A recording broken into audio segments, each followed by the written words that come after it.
Hello, everybody. Welcome to a 21 Hats conversation. Thanks so much for joining us. I'm Lauren Feldman, your host, and I am here today to talk about ESOPs with Jim Kalb of Triad Components Group in San Diego and Jeff Taylor of Crafts Technology in Chicago, both of whom have implemented ESOPs, and with Jay Goltz of the Goltz Group in Chicago, who isn't sure what he wants to do, is kind of interested, has a lot of questions, and we're going to go through his questions as well as yours. If you have a question, feel free to start loading up the chat box with it. We'll try to get to as many as we can. But let's start. Jim, I'd like to start with you. Tell us a little bit about Triad. What do you guys do? How long have you been doing it? And when and why did you go ESOP? So we've been around about 30 years. We manufacture fuses, circuit breakers, and switches mostly for the automotive industry, as well as electronics and things like that. So we've been doing that for like about 30 years now. And we have 20 people here out in San Diego, California, and our revenues are somewhere in about the $10 million range. And when did you go ESOP? We went ESOP about 2 years ago. Excuse me. And the real reason I went, because I'm 60 years old this year, and I wanted to find a way to, I read Bo Burlingham's book, Finish Big, and it was a really impressive to me and put a lot of things in my mind, some ideas. But the real reason was I wanted to take all my chips off the table, but still work as long as I want and keep absolute positive control of my company and not hand over control to anybody else. So I get all my money out of the business and I can keep control with the business until I want to retire 90 years old if I want. I can see from the way he's shaking his head that Jay has questions already. Jay, hold on to those questions. I'm controlling, I'm holding. Hold on, we'll get to him. It's like he's baiting me. It's very easy to bait you, Jay. I know. Jeff Taylor, tell us about Crafts Technology. Oh, first of all, thanks for having me on here, Lauren. I really appreciate it. Crafts Technology, 127-year-old manufacturer of specialty diamond and tungsten carbide and ceramic tooling, make all kinds of things for the medical industry, a lot of aerospace, can tooling, cutting diapers, whatever, cutting tools and wear parts, really high precision wear parts too. So the company was bought and sold many times over that 127-year period by large conglomerates. People like Carpenter Steel even once owned Crafts Technology, but it's still, for that whole time, it's still been continuously operated as this specialty niche manufacturer. So I came here about 7 years ago. Day one for me was the first day of the ESOP. I had actually worked with the principals that were running the business, and they were in their 70s and 80s and they wanted to retire. And then they also wanted to sell the business. They had looked for a couple suitors or a couple of prospective buyers. And then they had even approached me at one time of possibly buying it, but I didn't have quite the capital I needed to buy it. So we come up with a different plan, and that was to do an employee buyout. So I came in to lead an employee buyout and move into the CEO role in a succession plan from one of the principals. I'm sorry, I know you said it. When was that? That was in January of 2014. Okay. So you've been doing this for 7 years now. Correct. Got it. All right, Jay, what's your first question? Okay. I know very little about the whole thing, so I just have two basic questions. One is, where's the money coming from to buy the company? And what's the upside to the owner for doing it? Well, I guess three questions. And then what's the upside for the employees necessarily? But the first one, I'm trying to understand the math of this. Where's the money coming from? Jim, why don't you take that first, because you did it as an owner. Jeff did not do it as an owner. Let's start with you. So it comes from two places, Jay. The first place it comes from is I was making a contribution of 3% to their 401k account. And instead of making the 3%, let's just say for sake of argument, I have a payroll of $1 million a year. That's $30,000 a year that I would be making into the owners or into the employees' accounts on behalf of the company. And so they would use that $30,000 to buy a percentage of the company. The secondary where this comes from, as they get percentages of the company, a percentage of the profits now flow to the ESOP trust, and the ESOP trust does not pay any taxes on it. So we would normally, as an S corporation, be making tax distributions to the owners, myself and two other individuals. And we would then use that money to pay our taxes from the S corporation. Well, the ESOP doesn't pay taxes, so they get to use that money to buy out more shares from the ownership. So it then becomes a snowball effect. So maybe the first year they have a couple percentage points, and then we make more contributions every year. And then as they own more and more of the company, they get tax distributions, and they use those tax distributions to buy out more and more shares. So it's going to take about 15 years for them to buy out 15 to 20 years. And we're doing it in tranches as well. And I'll get to the reason why we're doing it in tranches. So what they did was they bought us 12 to start with. For the first 5 years, they're buying 12% of the company from my sister. And they're using that 3% only to buy out my sister's interest in this particular company. And that 3% covers almost exactly her payment for 5 years. And so they'll end up with 12% of the company, and then they'll buy another 18% of the company, which gets to a magical number of 30%. And I'll get to that in a second when you ask another question here, why 30% is really important. But they'll buy another 18%, which will take another 5 years in order to pay that back. And then we'll go to a bank for the remaining 70%. And by that time, the ownership will be in the trust, and they'll basically take all of the profits of the company and be able to pay off that note that we're going to borrow from the bank. So I hope that answers your question. I'm not sure if it did or not. So I didn't get the whole. So there's not just you owning it. Your sister's in, and there's a third partner. No, there's no more sister. Sister now's percentage is now with the. But I'm saying when this all started, there wasn't just you. There were three of you. There was my brother, my sister, and myself. I had 80%. I have a brother who has 8% and a sister with 12%. And so, going into this thing, it was always going to be structured as 12%, 18%, and 70%. And the reason why I like that approach is because 10 years from now, when I sell the remaining portion of my thing, I get the valuation of 10 years worth of growth to the company. So instead of selling it for sake of argument, $5 million today, I get to sell it for $15 million, hopefully in 10 years from now. So from this, just talking about the math of it all, you're confident you're getting more money out of this doing it this way than if you were just to go ahead and sell it in 10 years or something. So to answer the question, if I sold it as a strategic buy, which I might get 8 to 12% of EBITDA, or 12x or 8x, the answer is no, I'm not going to get that. If I sell it to the employees, I'm going to get what would be like what a PE company would buy for, which is the 4 to 6x of EBITDA. So I'm not going to get anything greater than that. Well, it's not a strategic sale. But you also don't have to pay tax on the money, so that is an advantage. We'll get to that in a second as well. That's correct. Jim, let me just to be sure. Your employees in doing this are not taking on any debt. That this is all funded out of the profits and out of the contribution that you make. Is that correct?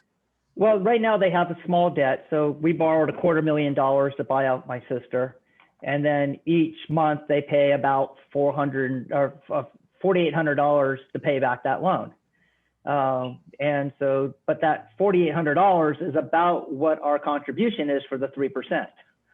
So our contribution is about $5,000 in order to get the 3%. 3%, by the way, is really important because we also have a 401k that we don't make any, it just allows us to save some money. So we have what's called a KSOP, which allows us to continue for the people to put money away in a 401k, as well as also have the ESOP as well as part of the retirement program. So how many employees are there altogether? Roughly 20. And how many of them are how many are involved in the ESOP? 20. All of them. All of them.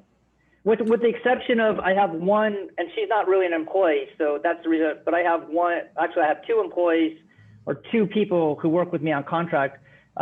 They're international. I have an office in Spain, I have an office in Taiwan, and both of those employees are not really my US employees. They're really employees of a consulting agreement that I have with them. Jeff Taylor, how about you? You came at this from a slightly different perspective because you were brought in to run it. Can you talk about how your ESOP was funded and why the owners chose to do it that way? What I first would say is the way that ours was funded is probably the way most of them are actually funded. It's basically, I'm going to use my own view of the matter. I would call it, it's like doing an IPO.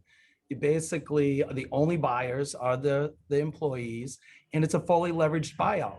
So what typically happens, the notes get taken back usually by the principals, some percentage. Let's just say the principals are going to take back notes to the tune of 70 or 80% and typically get a pretty good interest rate.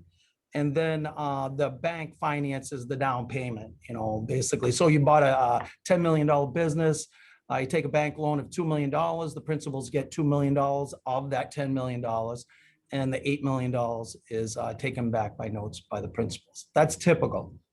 That's probably the most common way.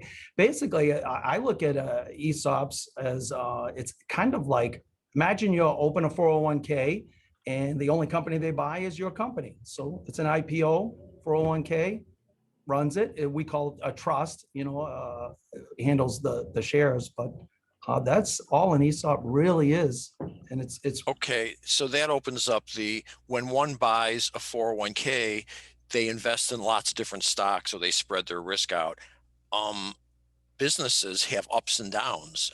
I think most businesses do. Maybe yours doesn't, maybe Jim's doesn't, but I've had plenty of times in my business, 2008, where the world fell apart. I'm in the home furnishing market, and I had to dig in and buy a building that I can't imagine my employees, and I would call them civilians that aren't used to taking risk, would have been in on. So if business is just steady and goes along, I can understand that. But what about when things get rough and one has to take a risk? You can't compare that to a 401k plan because that's spread out between 50 different companies, so all in one company. Well, can we put risk in perspective? Nobody ever put any money on the line.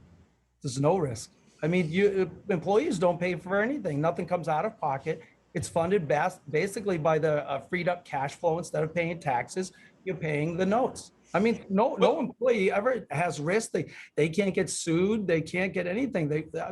Well, let me stop you there for 1 second, Jeff. And this plays off a question we got in chat from Sean Busey. Jim, you shifted your contribution from a 401k to the ESOP. So arguably that is money that they're putting up. And Sean's question was along the lines of Jay's question.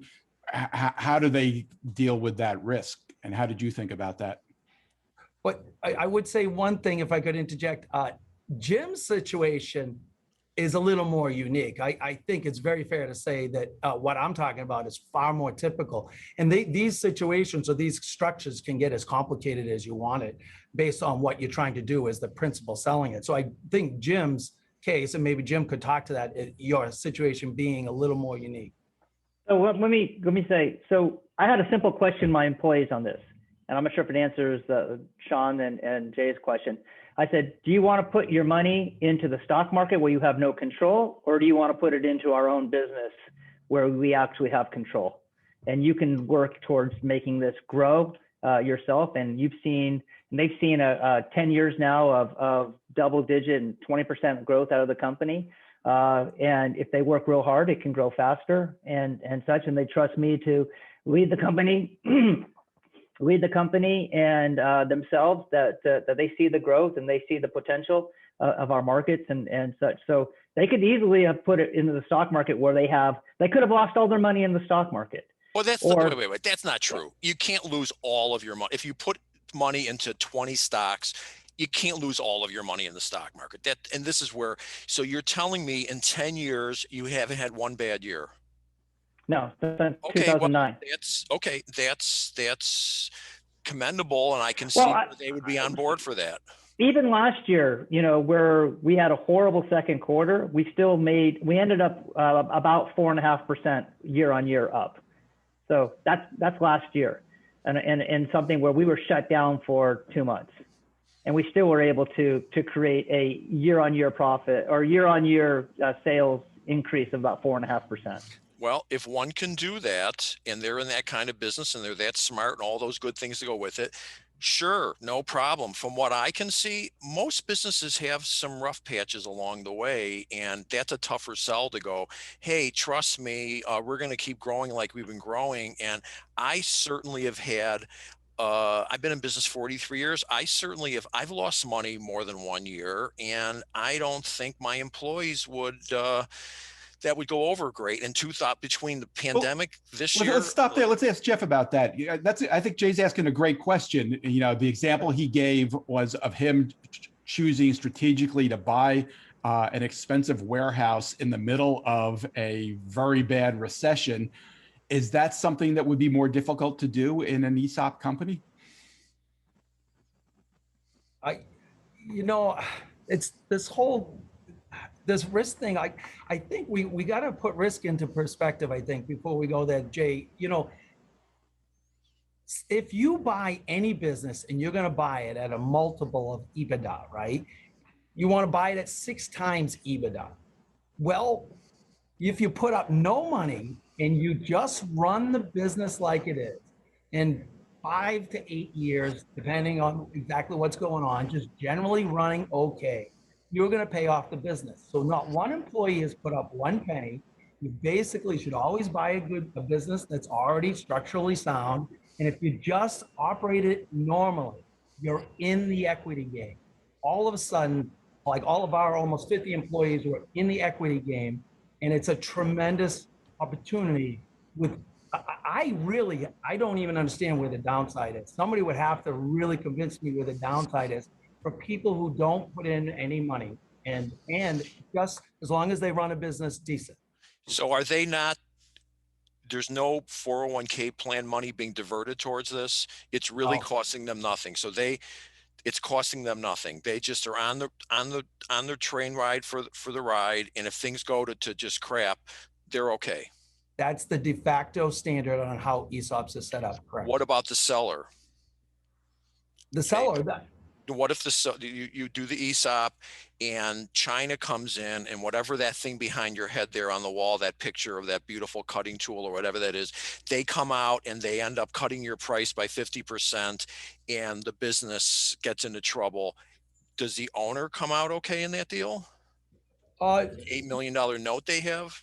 No, I mean, well, they usually retain the right to take the company back. And by the way, if they just sold a bum company to the employees, they better take it back, you know. Well, no, not a bump. It was just fine one day. I just this morning, Paper Source, I just read today, which was it's a Chicago company.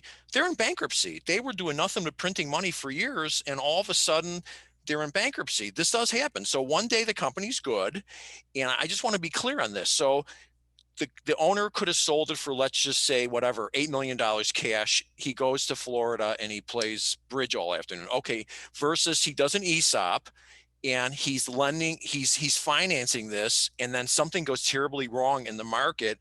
Doesn't he lose his money? She? Well, by holding a note, they will get the company back substantially. But the company might be worthless at that point. Well, then nothing would be this different if he held it. No, he could have sold it for real money and cashed the check and put it into a bank.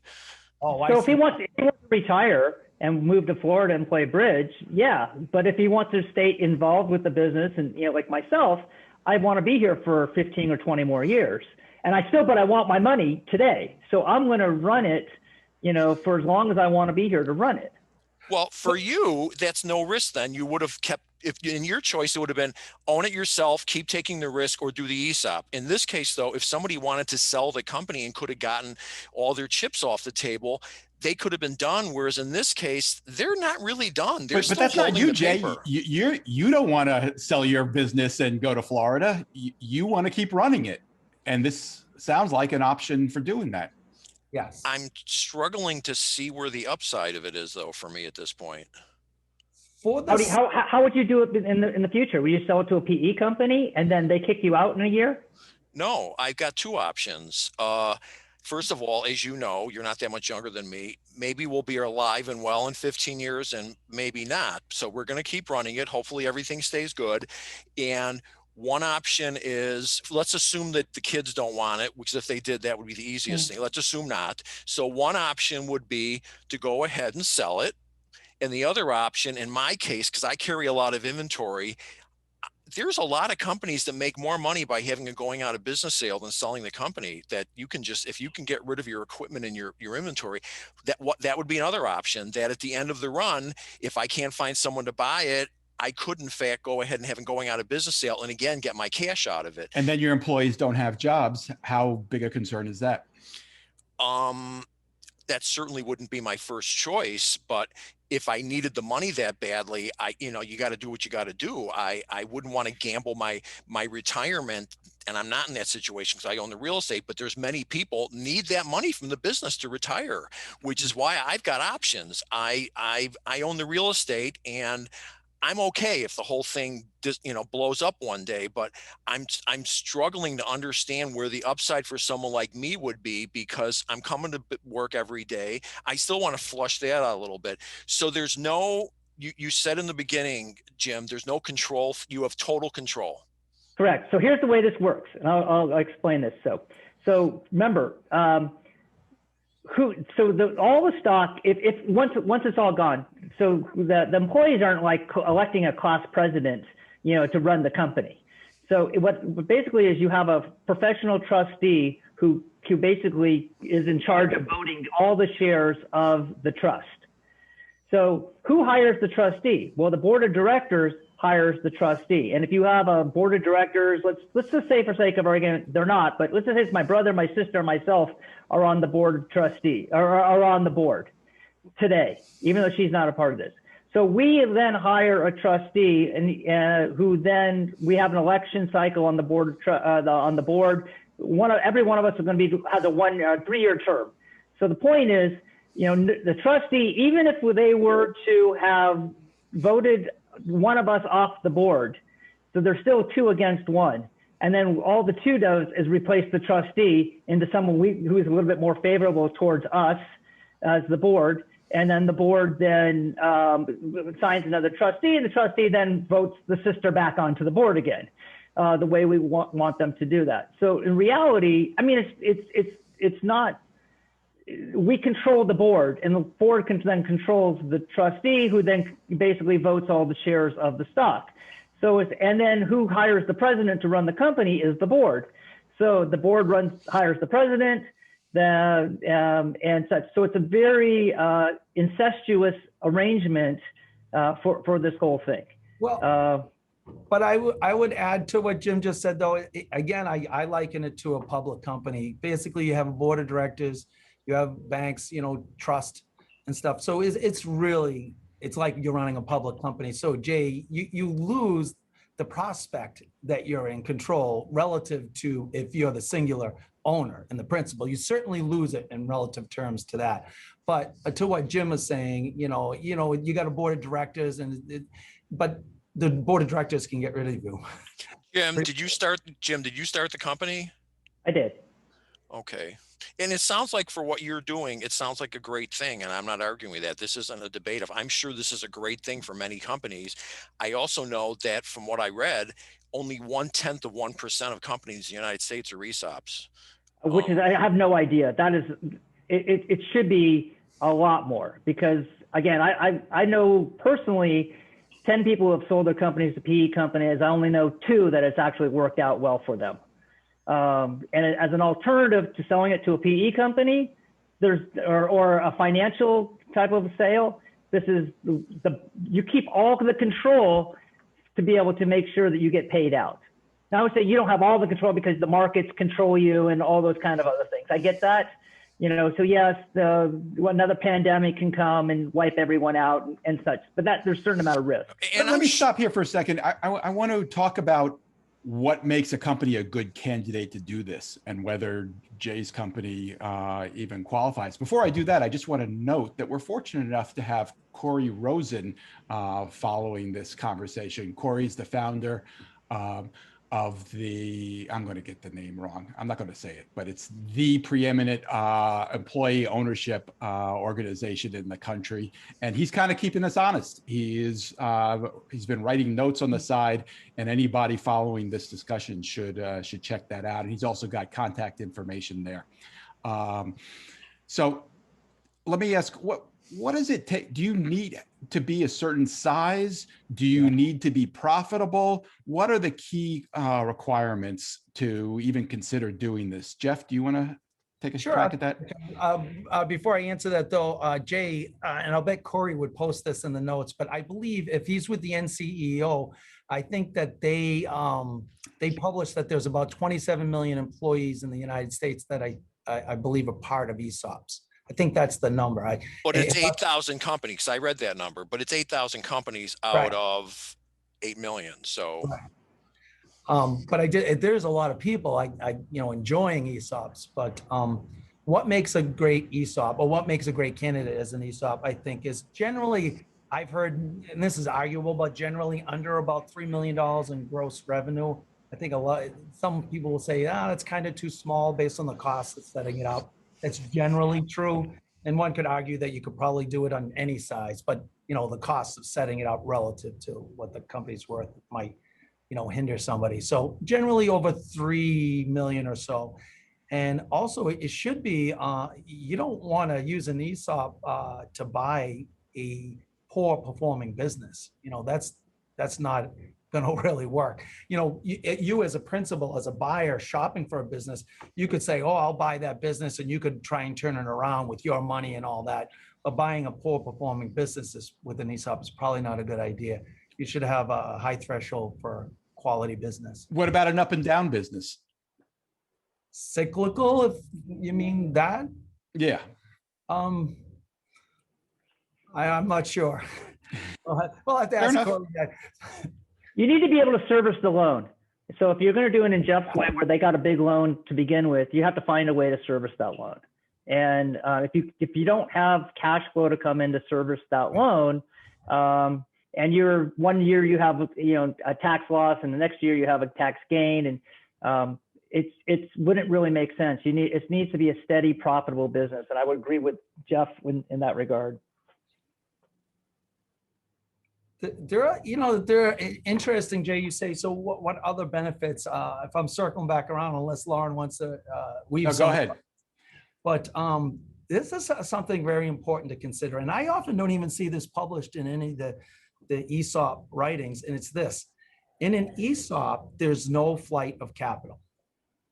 All the money that is produced in the business stays in the business. There's no vehicle really, unless I guess you could pay dividends of sorts, but generally that's not what ESOPs do. And again, you could do it. But so what happens is as you pay down the debt and you're not paying taxes, man, you get a debt-free business and no flight of capital. It is unbelievable how you can plow all the money back into the business. So when you talk about risk and upside and all things like that, an ESOP is an uncanny, incredible way. If it's run well, no flight of capital, and you reinvest it back in the business really well. It's a very, very big upside for that. I will say this though, before you say something, Jay, there is one flight of capital. He does know you, Jay. Yeah.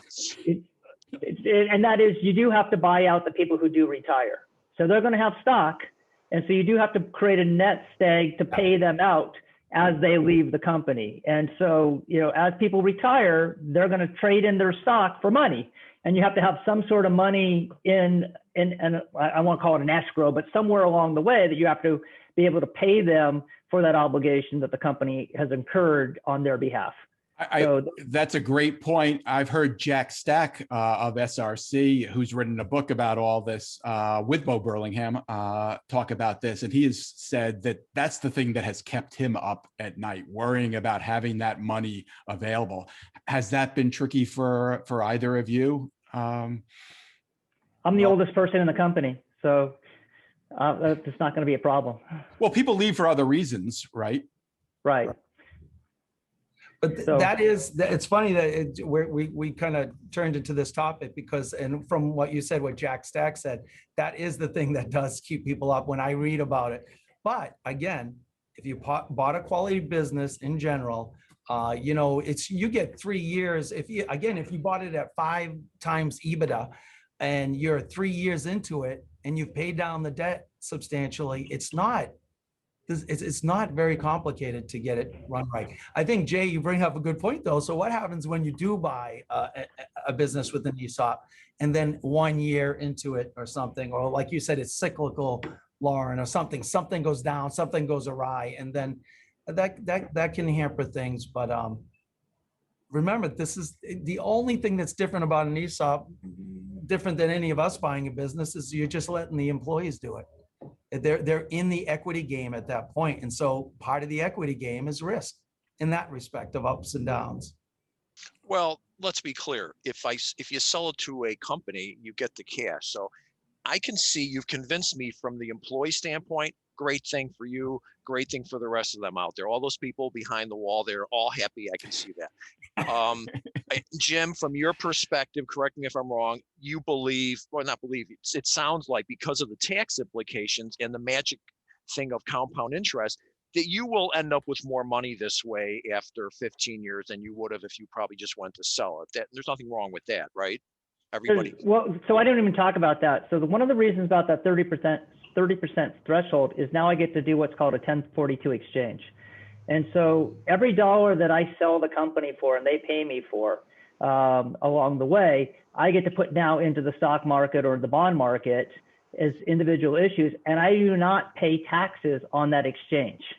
So for every dollar I pull out, if I pull out $1 million out of the business and I put it into individual stock issues or municipal bonds or whatever I decide to put it into, I can't put it into a fund. I have to actually put it into individual issues like stock for stock.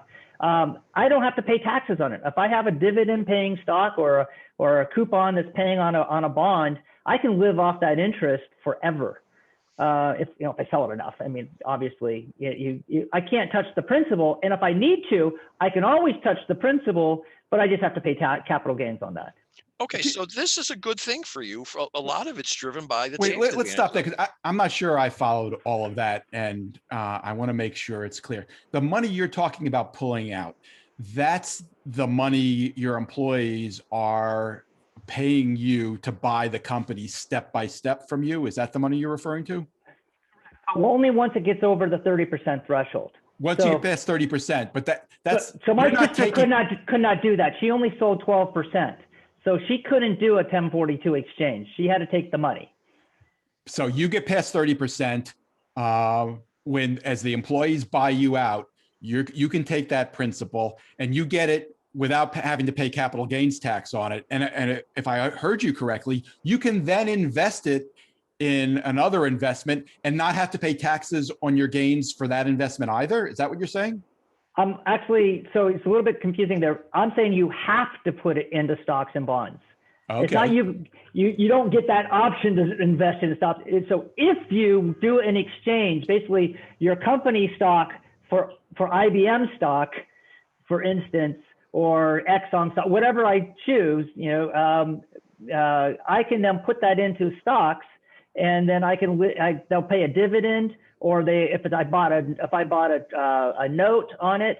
But if you bought a note, or not a note, but if you bought a bond and it's a 10-year bond and it expires in 10 years, you don't get a chance to redo that again. That's a one-time shot. You've got to pay the tax as that bond expires and you get back the par value of that bond. So you want to have something that's with a 50-year expiration date on that bond. Or whatever it is that you do. So, or a stock that's never going to be called back, preferred stock or any of that kind of stuff. So you want to make sure that it's not callable in any way, shape, or form. But when you do that, you can basically turn your investment. If I sold the company for $5 million, I put it into the stock market. Stock market pays me 3%, and I make $150,000 a year to try and live on forever. I do have to pay taxes on the dividends and the interest. So that's taxable income to me, but not the original sale. I defer that pretty much forever. It goes into my estate. So, Lauren, I don't think we've convinced Jay to be. Everybody's situation is different, and I can totally understand why it's working great for both of you, but everybody's situation is different. And when I start hearing things about trustees and voting, my skin crawls. I get up every day knowing I am fully, if I do great, it's because of me. And if I screw up, it's because of me. And there's no politics, and I can do whatever I want, whenever I want. But you've given me food for thought, which is, if I structure this and I was sure that my kids really didn't have any interest in running a long term, could I get more money out of it this way because of the unbelievable tax advantages of this? And certainly that's food for thought. And I never knew that. I do want to read a comment on the chat room here, though, that really I think is important. Jen Briggs, you're out there.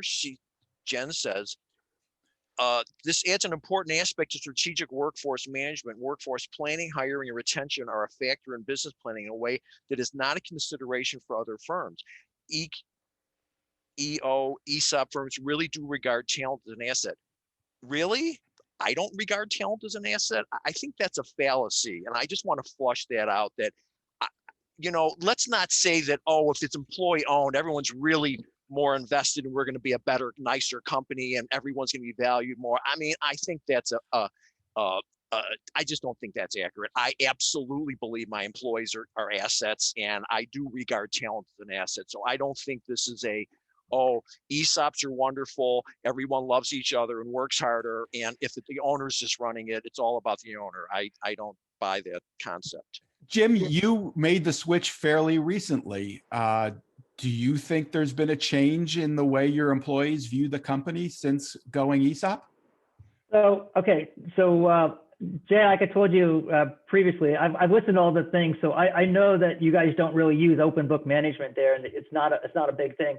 But we started our company almost with open book management, and from the very beginning. So it was already a culture in what we do. We don't share individual salaries, but we share everything in there. About once a quarter, we go through the financials completely, and I spend a lot of time and energy training them what a financial sheet looks like and such. So they also know that if we don't do something, or we do something, we spend some money on a party and that party costs the company $1,000. Well, they got a 5x valuation on their own personal stock. And so therefore, there's a multiplier that they have in their own stock account based on our company. So it's like $5,000 worth of bottom line to the value to the company. And believe you me, they know that. So they understand that completely. Now, do they second guess me? Because do they say, hey, why are we hiring this marketing guy, adding to our team? That's just overhead. If we don't hire this and I do the extra bit of this job, could we save this money? And it doesn't really help us to grow that much. So, but I do get a little bit of that second guessing. I get that. Jeff? I would echo Jim's comments, and not that you're wrong on this, Jay, because I think you're right on you value talent. But unleashing some of that pent up input or extra productivity, let me just give you a number. We doubled the size of our company with barely 1 or 2 more people. I mean, that's when we became an ESOP, right? So where was all that productivity? It was like, wait, were you working there at the time before that? Well, I have all the financial records. So when I say I'm he joined it at the time of the ESOP. Right. I'm saying maybe you did a really good job, and maybe the old owners were thinking back in the 1960s and didn't do anything modern, and maybe you brought a new perspective to it and did a really good job. That's what I'm going to talk about on the next podcast. I'm just saying it wasn't necessarily all due to being an ESOP. The old owners got out of the way, and you probably brought some new thinking to the company. Give yourself some credit. That you have been around a while. You know what you're talking about. There's part of that is true, right? But everything is, it's a mosaic, right? So I don't think I would have had as much success. Let's say that, unless I accept that. Absolutely. I just don't Jeff, want to paint ESOPs as a magic bullet. oh, yeah. Jeff, have you had talk about turnover among regular workers and leaders at the company? Do you think it's had an Very impact low. on that? Very low. We're probably at like 11 or 12 years tenure. But it's always been, it's funny, Jay, to Jay's commentary, the ESOP doesn't change everything. The company has always been a good company. It's been a, you know, just a high precision, great type of high technology type of company to work for. But I want to say something else to Jay, and I think that we're missing the mark on something. A lot of people don't want to just jump in the water, so they want to just stick their toe in the water, right? You know, Jay, have you considered that as a seller, you could sell 40% of it, right? Then you could run the company. You would be the highest wage earner. Shares are distributed commensurate with the wages. So if you're the highest wage earner, you earn the most shares. So if you retain that business, after you sell for 40% of it as an ESOP, you run it because you own 60% of it. You earn shares in the ESOP that you're running. And those shares become, you know, once the ESOP is then sold to somebody else, those shares are essentially in a, like what would be a 401k or an IRA. So you could actually, you know, it's a little bit like double dipping as a seller where you get to earn back shares in the very company that you just sold. It's just something to think about, because maybe that you should be somewhere, you don't want to give up total control. And by the way, if you sell 40% of it and it does work out well, then you'll be queued up to sell the rest of the 60% when it, or another 30%, and then, you know, the remainder 40%. So just consider that you can set this up according to the way you feel comfortable with. There's not a 100% one size fit all. And Jim's story is different, and yours could be different too. And Jim, you're right. I do not do full-blown open book management, but my managers certainly see the books and know where we're at on it. And I also, when someone says, well, we do open book management, except they don't see the salaries, to me, then you're kind of doing open book management, because given that in some companies, the labor is could be 30% of a company not knowing the salaries is kind of blind. And then in some cases, the owner's pulling out a tremendous amount of money and no one knows about that. So I always, you know, it's either full blown or it's not. And, you know, that's a whole nother discussion, but let me clarify. Let me clarify that though. We have departments, and we say sales is costing us X amount of money in salaries. Marketing is costing us this much in money. This, you know, administration is costing us this much. So we blend these things, so they see the total compensation and they see the department things, but they don't know if it's Steve or Betty or Mary how much individually they make for this. And one thing about Jeff's we've also decided, I don't know, because we're progressive out here in California, so we actually limited the people we have some salespeople that are highly compensated, you know, well into six figures. And we like that. And I don't actually get the most amount of compensation out of the company, but because of that, we said, look, we want to flatten this out from the lowest worker to the highest worker. So we cap the amount that they can contribute to $150,000. And then our lowest person probably makes $40,000 or $50,000, somewhere in that range. So the difference between the highest wage earner and the lowest wage earner, if they're capped at 150, is now about 3x. Wait, you don't mean their salary capped, you mean the amount that they can buy into the company, right? Correct. The amount of stock that will be allocated towards them is that capped. makes sense. Okay, so does every employee know how much money you're making? Probably, yeah. I'm about the only one that has an open book, because I give it away. I tell people exactly how much, because I know I'm under market. So do they know how much the salespeople are making? They just know a commission percentage. They don't know the dollars. Because I'm sure that wouldn't go over great. Not because I've got outside salespeople. It's never a great thing when they hear how much the outside sales. I don't want to go too far down the open book rabbit hole. Well, but when you're talking ESOPs, they're owners. So I think it's all, Your Honor, I think that's all open because it's fruit of the poison tree here. It's an ESOP. They own it. They should know that the sales guy's pulling down $350 and maybe worth every penny. I'm not saying they're not. Okay. Lauren, Go ahead, Jeff. This is a good topic, though, a little bit in the sense that I would not draw a direct correlation with ESOPs being open book management.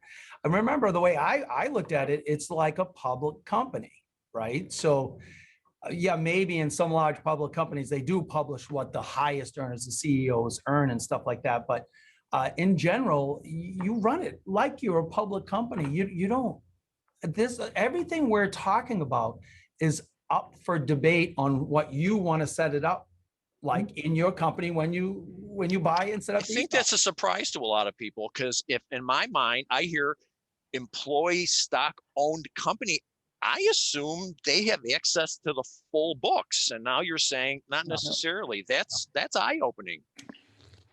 We do this just because we want to do it, but we were doing this before we were an ESOP company, because we believe that helps the productivity when they see where they're adding and they're taking it. It's the jack stack approach to this whole thing, with or without the ESOP. You know, we don't have a lot of time left. This has been great. There are a bunch of questions that we got. Some of them are in chat and the QA, and I got some questions in advance. I'd like to try to run through a couple really quick, rapid fire. Number one, how about firing an employee who's a part of the ESOP? Any issue with that? Is that any more difficult because it's an ESOP? No different. No different. No different at all. How about starting a business as an ESOP? Does anybody do that? Can you do it as a startup? I wouldn't think so, because it doesn't have any profitability really to pay. You know, unless they had profitability on day one, how would you pay off, the notes or anything? I'm not sure. Okay. And who would be the ownership? They're starting a business. They're capitalizing the business with, let's just say, $100,000 or whatever it happens to be. Then immediately they get their capital back. It doesn't make sense. Okay. How about this? Is there a concern once the employees reach a certain level of ownership that they could actually sell to a private equity firm or something like that? Is there any? Impossible. No. Actually, it's not impossible.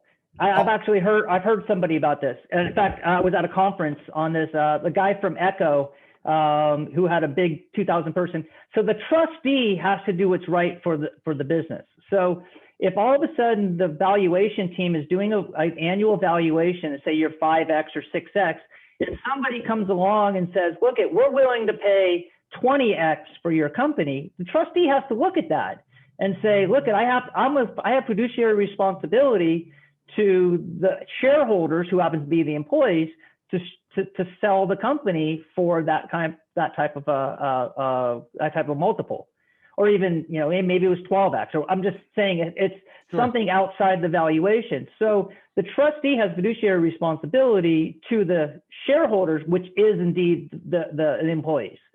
So if someone were to come and offer a significant number for all those employee shares and turn those guys into what used to be, they had $1 million, now they have $3 million worth of stuff. That's something you have to look at. How much does the trustee make? About $10K a year. Oh, by the way, I'm not. We didn't talk about the cost of setting this up or anything like this, but I'm the trustee because I haven't sold any shares yet. So until the point where I'm actually selling my own shares, I can be the trustee for the first 5 years or something like that. So that's interesting. It cost me, by the way, about $40,000 to set it up. And where does the trustees come from? Go ahead, Jeff.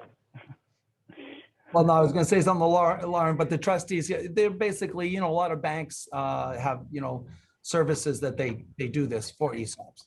That's really reassuring for me, because I've had nothing but positive experiences with employees that work at banks. So that's a real exciting thing for me to think about, that my entire life I've been calling my own shots, and now I get the assistant vice president of the bank that is involved with my business. The board hires the trustee, and there are independent trustees all over the place. Just like there are third-party administrators, and just like there's valuation companies, it's a micro business that you can hire a trustee.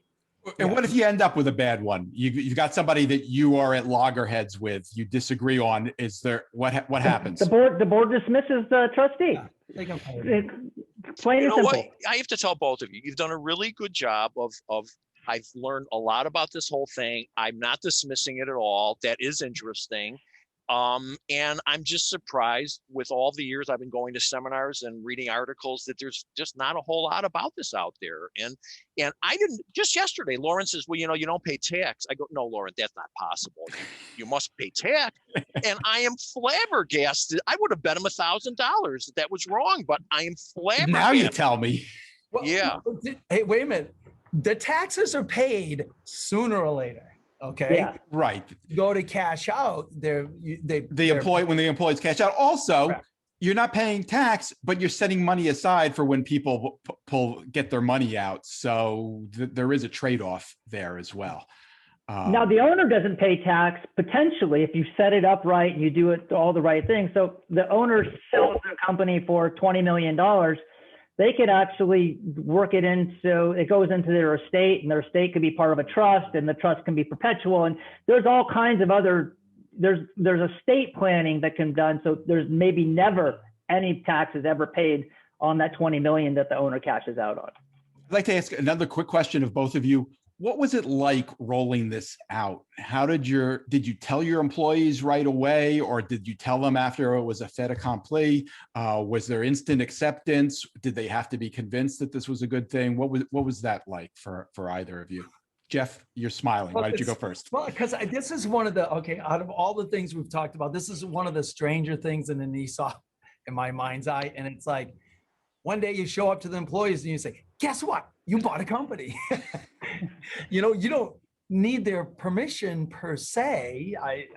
Obviously the logic prevails that if everybody didn't want to, they all going to quit if you make them buy your company. Of course, it just doesn't work like that. It's more of like you spring it on them in a sense. That don't take me literal, but it's kind of like that. And then they said to you, and who are you? Yeah, right. Okay, so your situation's different than, Jim's is far more similar to me in that I started it, and that is interesting. Like I said, and to Jen, I just want to say, I'm sure that this does help some engagement for sure. I'm sure it does put a different angle on the business and people's heads, and maybe they work a little. I'm not arguing any of that. I just don't think it's going to take unmotivated employees and all of a sudden, whoosh, now they're all motivated. No, but part of that's the education though. So we believe really strongly in education. So I had to create a 20 slide deck to go through and talk about what it is and what did they actually buy and how does it really work. And they really thought as an employee-owned company, they were going to be able to elect a president to run once I left. It doesn't happen that way. And I needed to be really clear about that. That there's a board that actually runs the company, and that and it's a retirement benefit for them. This is not and the longer that they're here, the more that they help to create profits in the company, the more they will walk away with when they retire. That's very interesting. I got one last question for each of you. Jeff, starting with you. Have there been any moments when you thought, "Oh man, this was a mistake. I'm really sorry." He had nothing to lose, though. But he all upside. Okay, but I'm from the buy side, you might say, right? That's so you're right, and I already understood in ESOP basically there was no risk. It was all upside for me, and I felt for all. But you could theoretically have been running the company in a way and said, you know what, this is more difficult than it would be if I were running the business and it wasn't an ESOP. That could theoretically have happened, I think. Yeah, I'm running the business with a bunch of co-presidents, co-owners, shareholders. So you can feel like that sometimes, but then you settle into it. I think you just put the last stake in the heart of Jay's I don't even understand. I don't even understand. It's like he went to Chinese. He's talking. all Jay heard was co-president. All I heard is blah, blah, blah, blah, blah. Yeah. Well, I say that because that's the elephant in the room. You think you lose control. And that's I just want to be clear about something. I can't think of one time in 43 years where my key people that we ever had a disagreement and I go, well, it's my company, so here's what we're going to do. We always come to an agreement as to, so I run a collaborative company as it is. So that's why I'm not saying I would never do this. You're bringing up some interesting stuff because I already run a company like that. Yeah, we should all be co-presidents, so to speak, so I think that's the right way to do it anyway. You got the best parking spot? Yes. Yeah. For A your real Tes- entrepreneur's for your question. Tesla, right? For your Tesla. No, I'm Give go it to up. Cadillac. Oh, okay. Jim, how about you? Has there been a moment when you thought this was a mistake? No, because it's actually achieved everything I could possibly want. So even if someone were to come to me in 10 years from now, when I sell off the 70%, again, I'm tranching this thing. So they come back and say, a competitor comes back to me and says, look, at your valuation is $20 million. And my competitor comes back to me and says, no, it's $50 million. I have the option at that point to sell the whole company off to that for $50 million. I'm going to pay out the 30% that the employees own. They'll make 30% of $50 million bucks. And this whole thing. So I have plenty of time to unwind this anytime I really want to, up until the point where I sell off the rest of it. So, and I arbitrarily set 10 years. It could be 12 years. So, whatever time I get ready to do this, I can do it. Now, with that said, when I do make the final sale on this thing, I'd want to stick around for a few years after that to make sure that because remember, we're going to borrow the money from a bank and they're going to pay me this money and I'm going to invest in the stock market or wherever. So I need to stick around a little bit longer to make sure that everything is running really smoothly for those first few years that we're paying back the bank. So they don't come back to me and say, hey, the bank loan defaulted. We want our money back. Yeah. And having to cash in all that stock that I got that's in the stock market now. So I might stick around another 2 or 3 years. So I'll work it out. So I leave, a couple of years after that, and I might even stay on the board forever. Who knows? All right. Last question, Jay. You're clearly not leaping at this to do it. Is there something that could get you to do it? Is there something you've heard here? I have to tell you, this is very eye-opening. I didn't understand the basics of how the whole thing worked, and it's very interesting. And what I'd like to do is why I don't watch Shark Tank any longer. Half the deals on there never happen. So I'd like to talk to the people that did this, that rue the day they made that decision. That's what we got 2 happy people here, which is great. I'd like to hear from the other 2 that did this, that woke up and said, oh my God, what did I get myself into? All right. I lied. That's one comment. Please. Is it? Yeah, the Department of Labor, actually, the biggest typical reason that somebody gets in trouble with a bad ESOP is because they overvalued it in the sale. So it's interesting. The people who you're going to find generally that will rule the day is some owner might overvalue it and sell it to their employees overvalued. Okay. And then it can't even sustain. You'll find usually that's where the people are. No, this has been very eye-opening, and I can't tell you there's one particular reason that there's no way I would ever do this. I would not say that at this point. I'm gonna put this into my maybe pile because we did it. Well, not quite. I still haven't given up on my kids taking over, but I am working on my 8-year-old grandson. He seems interested. He's got some questions, but he seems like he's got the energy to do it. Well, hopefully he's watching. And by the way, if you guys have any more additional questions, Lauren, are you going to send something out? So Jay, if you have additional questions, and I'll be happy to take anyone's offline and help anyone give anyone a deeper story if you want. My email is Lauren, LOREN, at 21hats.com. Anybody who wants to reach these gentlemen can do so through me.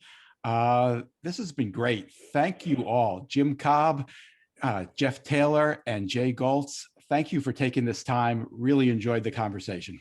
Thank you, Lauren, for always bringing things out that you never see anywhere. Thanks, Jay. Yeah, that's what he does. That's what he does. That's his brand.